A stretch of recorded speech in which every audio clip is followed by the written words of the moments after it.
Hello नमस्कार। Good morning मेरे सभी प्यारे भाइयों को। आपके अपने यूट्यूब चैनल मैथ क्लासेस 06 में आप सभी का स्वागत है। दोस्तों, तो हमारी 2026 10th क्लास की मैथ की एक सीरीज है टॉप 100 क्वेश्चन वाली।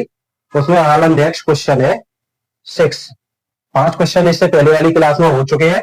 अगला क्वेश्चन है संख्या 12, 15, 21 के अभाज्य गुणनखंड विधि द्वारा एचसीएफ तथा एलसीएम ज्ञात कीजिए। संख्या दी हुई है 12, 15 और 21। इनके अभाज्य गुणनखंड करेंगे। 12 के गुणनखंड 2 से, 2 चक्की 12, 2 तिया 6, 3 एकम 3। 15 के अभाज्य गुणनखंड 15 2 से कटेगी 3 से, 3 5 15, 5 एकम 5। 21 के अभाज्य गुणनखंड 3 सत्ते 21, 7 एकम 7। हमें ज्ञात क्या करना है? एलसीएम और एचसीएफ। एलसीएम 12 के अभाज्य गुणनखंड क्या है? 12 के अभाज्य गुणनखंड, 12 के अभाज्य गुणनखंड, अभाज्य गुणनखंड 12 के अभाज्य गुणनखंड है 2 गुणा 2 गुणा 3। 15 के अभाज्य गुणनखंड 15 के अभाज्य गुणनखंड 3 गुणा 5। 21 के अभाज्य गुणनखंड 21 के अभाज्य गुणनखंड 3 गुणा 7। दोस्तों, हमें निकालना क्या है? एलसीएम और एचसीएफ। सबसे पहले हम निकालते हैं एलसीएम। एलसीएम निकालेंगे। दो जो संख्या मिलती है उनको एक बार लिख लेंगे। दो नहीं मिल रही किसी में, लेकिन दो 2 3 सभी में है, 3 एक ही बार लिखेंगे। जो संख्या कॉमन मिलती है उनको एक बार लिखेंगे। गुणा 5 गुणा 7, 2 दूनी 4, 4 तिया 12, 12 पंजे 60, 60 का 7 करे 60 गिना है 0, 0 6 7 42। इंटू कैसे किया? 60 इंटू 7, 0 की 0, 7 छक्के 42। कितना आ गया? 420 का आ गया हमारा एलसीएम। हम निकालना है एचसीएफ।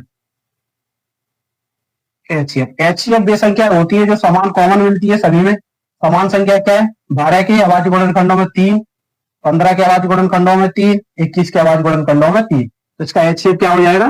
3। अगर कोई ऐसी संख्या है जिनमें क्या, अगर कोई संख्या नहीं मिल रही है, अगर समान नहीं है, कॉमन नहीं है, तो अभाज्य गुणनखंड क्या होगा अपना? एचसीएफ 1। एक सभी में है समान, सभी में कौन सा? तो उसका एचसीएफ क्या हो जाएगा? 1। तो 12, 15 और 21 के, अतः 12, 15 और 21 के एलसीएम तथा एचसीएफ, 21 के एलसीएम तथा एचसीएफ क्रमशः 420 तथा 3 है। तो दोस्तों, अब चलते हैं नेक्स्ट प्रश्न की ओर। अगला प्रश्न है, जांच कीजिए कि क्या किसी प्राकृतिक संख्या n के लिए संख्या 6 पे घात n अंक 0 पर समाप्त हो सकती है। ये कह रहा है कि अगर संख्या 6 पे घात n है, वो 6 पे घात n जब उसके पावर n है ना, जब n का हम पावर माने, n का मान अगर कोई सी ऐसी प्राकृतिक संख्या है जिसकी घात 6 पे घात लगाएंगे और उसका मान क्या आ सकता है? 0।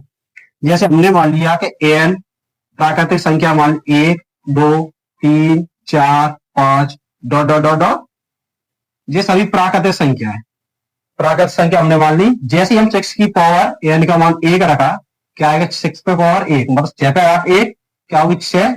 हमने माना n का मान 2, n की जगह पे हमने रख दिया 2, 6 पे घात 2, 6 गुणा 6 कितना आ गया?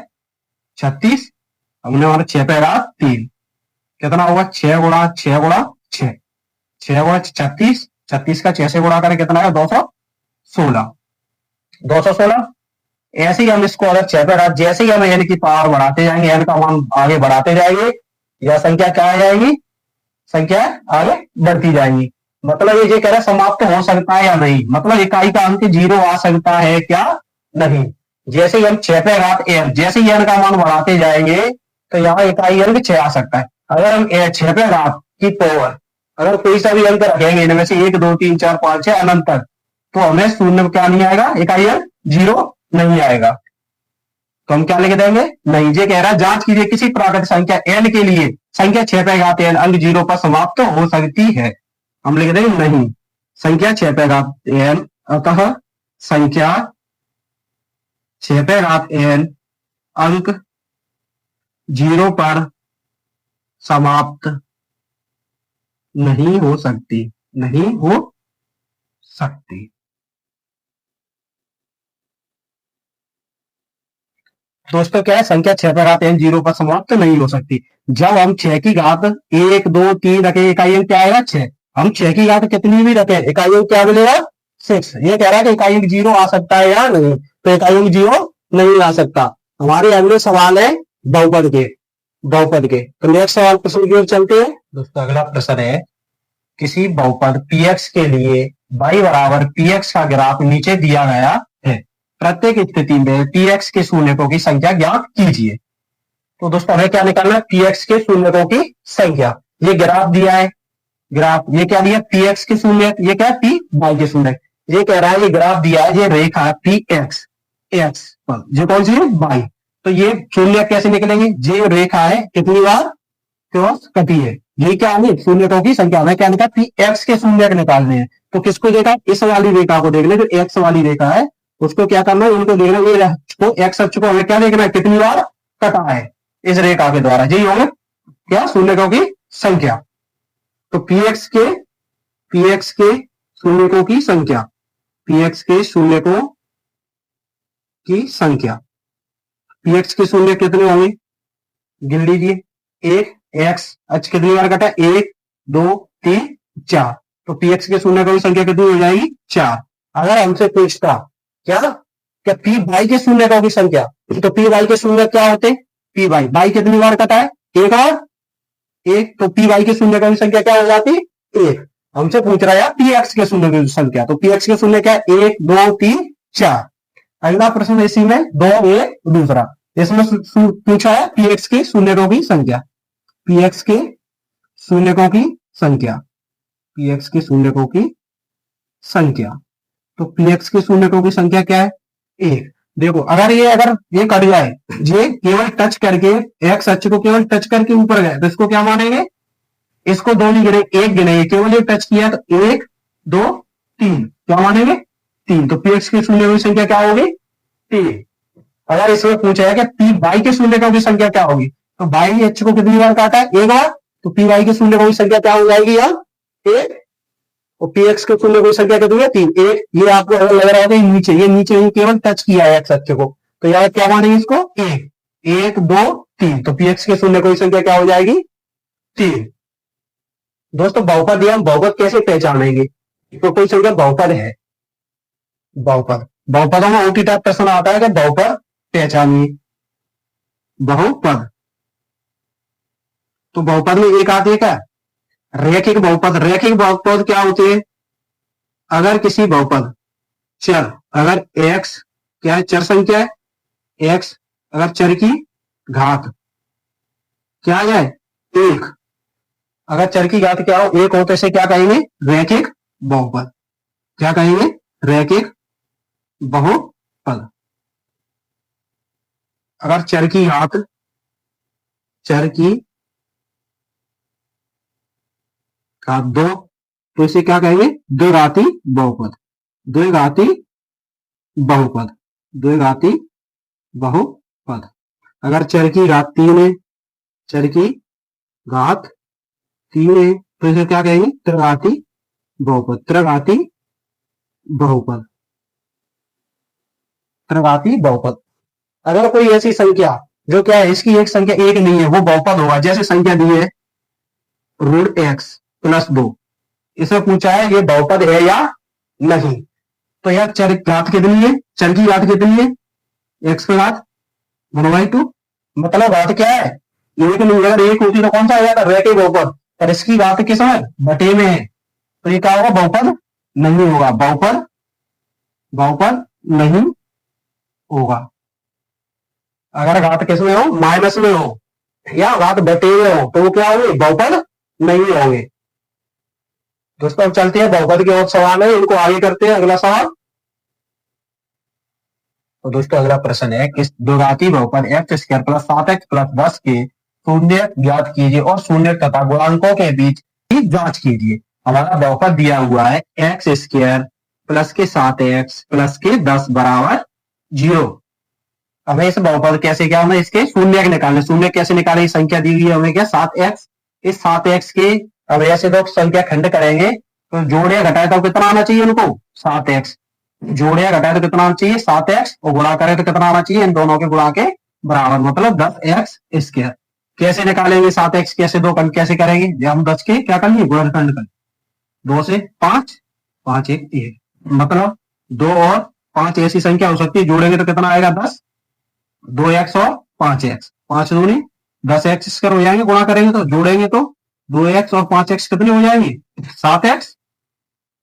तो यहाँ क्या लिख लेंगे हम एक्स स्क्वायर प्लस के 5x प्लस के 2x प्लस 10 बराबर 0।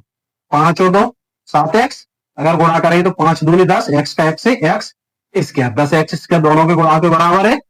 देखिए इन दोनों में से क्या जो संख्या कॉमन मिलेंगे उनको कॉमन ले लो, इन दोनों में से कॉमन लेंगे, इन दोनों में से कॉमन लेंगे, तो क्या कॉमन मिल रहा है, जो समान संख्या मिलती है एक्स, एक्स पे घात 2 है, यहाँ भी एक्स है, एक्स कॉमन आ गई, एक्स पे घात कितनी है 2, तो एक एक्स कॉमन आई क्या बचा एक एक्स प्लस, यहाँ से भी एक एक्स कॉमन आई क्या बचा 5 प्लस, इन दोनों में से क्या कॉमन आ रहा है समान, 2 का भाग इसमें जा रहा है 2 का, 2 कॉमन आ गई क्या बचा एक्स प्लस 2 कॉमन ले 2 का भाग 2 पंजे 10 बराबर 0।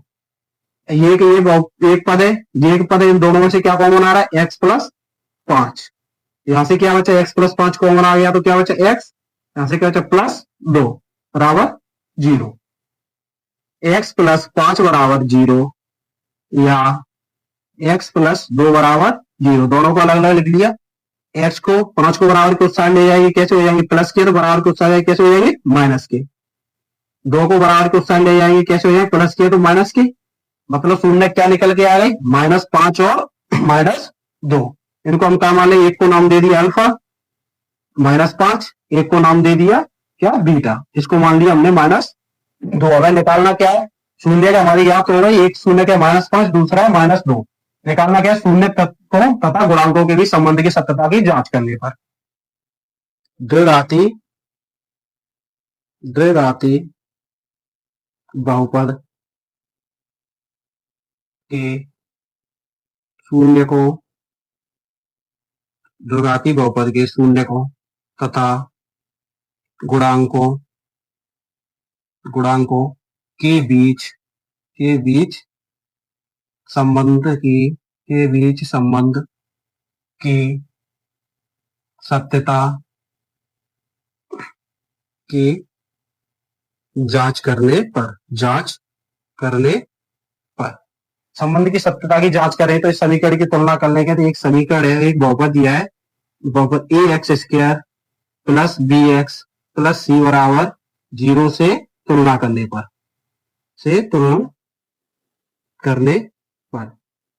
ए x square plus b x plus c बराबर 0 से तुलना करें। एक्स स्क्वायर तो ये का मान क्या हो जाएगा 1, यहाँ कोई मान नहीं है तो एक्स स्क्वायर के गुणा में क्या होगा 1, एक्स से एक्स करिए, बी का मान क्या हो जाएगा 7, सी का मान 10, अचर पद है सी 10, हमें क्या मिलेगा ये बराबर 1, बी का मान 7, सी का 10। हमें क्या करना है शून्य का गुणांकों की समग्र सत्यता की जांच करने पर शून्यकों का योग, हम निकाले शून्यकों का योग, शून्यकों का योग क्या होता है, शून्य क्या दिए अल्फा प्लस बीटा, इनका योग अल्फा प्लस बीटा क्या होता है -b/a, alpha plus beta -b/a।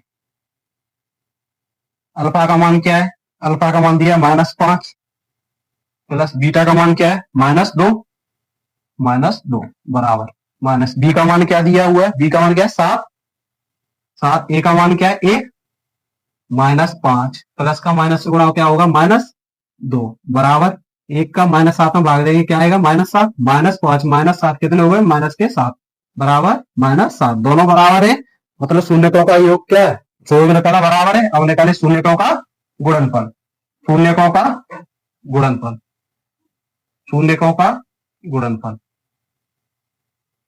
गुणनफल क्या होता है, मतलब गुणनफल क्या अल्फा इंटू बीटा बराबर क्या होता है c/a। शून्य क्या एक शून्य दिया है -5 गुणा दूसरा शून्य दिया है -2 बराबर सी का मान कितना दिया है 10, ए का मान क्या है 1, माइनस का माइनस से गुणा करेंगे क्या आएगा प्लस, माइनस का माइनस से गुणा क्या आएगा प्लस, 5 दूनी 10, 1 का भाग 10 में क्या आएगा 10। अगर हमारे शून्यकों क्या हुई है सत्यता की जांच, अगर ये पद बराबर है, अगर शून्यकों का गुणांकफल किसके पर सी और ए के बराबर है तो क्या है अपना सही है, इनके शून्य क्या है ये सही है, अर्थात -5 और 2 सही है। शून्य को एक और गुणनफल क्या है हमारे दोनों बराबर आए, -7 और गुणनफल ये क्या है 10 और 10।